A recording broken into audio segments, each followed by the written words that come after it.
The boy threw a piece of metal at the barbed wire. Unexpectedly, the wire was charged with high voltage. This barbed wire separated them into two different worlds. One side was a paradise, and the other was a living hell. But the little boy knew nothing about it. Bruno saw the prison uniform Shmuel was wearing and thought it was striped pajamas. Seeing the chimney not far away, Bruno suddenly remembered the unpleasant smell he smelled every day. So he asked Shmuel what was being burned inside, but Shmuel didn't know either. The next day, Bruno saw Shmuel at home. Noticing that Shmuel kept looking at the food on the side, he took a piece and offered it to him. But just as the two were chatting as usual, a soldier burst in. He angrily questioned Shmuel if he was stealing food. Frightened, Shmuel immediately said that Bruno had given it to him. The soldier then turned to question Bruno, but Bruno, out of fear, didn't admit it and said he had never seen Shmuel before. After returning to his room, he regretted betraying his friend, so he hurried back to find Shmuel, but Shmuel was no longer there. Later, Bruno went to look for Shmuel for several days in a row, but never saw him sitting there as before. On that day, many soldiers came to the house. Bruno climbed up along the clothes rack and saw his father and the soldiers watching a movie.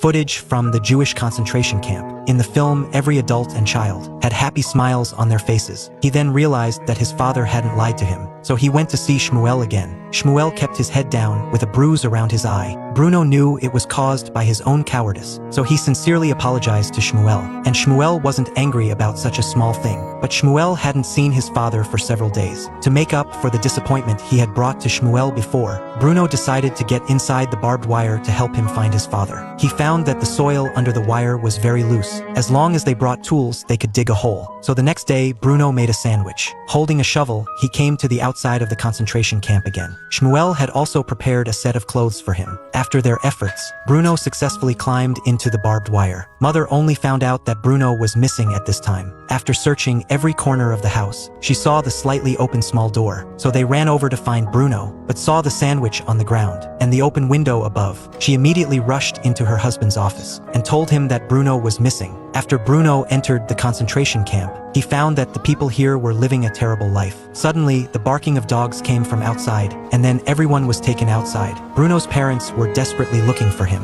They saw Bruno's clothes and the hole outside the concentration camp fence. Father immediately understood everything. He immediately ordered the gate to be opened and rushed in. However, Bruno had already been pushed into a closed room with the crowd. Naive Bruno held Shmuel's hand in fear. After the lights went out, a soldier opened the window on the roof and poured chemical powder into the room. When Bruno's father arrived, there was no sound in the room anymore. Mother heard her husband's desperate cry and understood her son would never come back.